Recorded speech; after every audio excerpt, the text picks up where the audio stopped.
ভয়ঙ্কর স্টেটমেন্ট দিচ্ছেন সব। মোহাম্মদ ইউনুস, অপদার্থ মোহাম্মদ ইউনুস। ভাইরে, কলকাতার মানুষ এখন বুঝতে পারছে হকার সাংবাদিক ময়ূখ রঞ্জন ঘোষের যন্ত্রণা কতটা ভয়ানক হতে পারে। এই চিল্লাচিল্লি করা মলম বিক্রেতা সাংবাদিকের জন্য শহরবাসী আজ অতিষ্ঠ। সংবাদ উপস্থাপনার নামে তিনি দৌড়ান, শুয়ে পড়েন, আবার লাফিয়ে ওঠেন।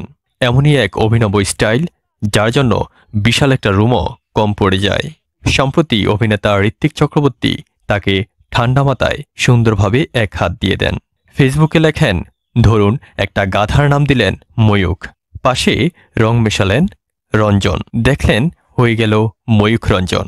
পোস্টটা ভাইরাল হতেই কেউ বলল বছরের সেরা কটাক্ষ, কেউ বলল ঋত্বিকের রুচি নেই। তবে গুগলে যদি জিজ্ঞেস করেন কলকাতার সবচেয়ে বিরক্তিকর সাংবাদিক কে, উত্তর আসবে ময়ূখ রঞ্জন ঘোষ। আরও মজার ব্যাপার, এইসব হকার সাংবাদিকদের দেখে এখন আমার বন্ধুরও সাংবাদিক হওয়ার ইচ্ছা জাগছে। সে বলছে, ময়ূখবাবু যদি একটা কোর্স চালু করেন হকার সাংবাদিকতার শেখার, তাহলে আমি ভর্তি হয়ে যাব।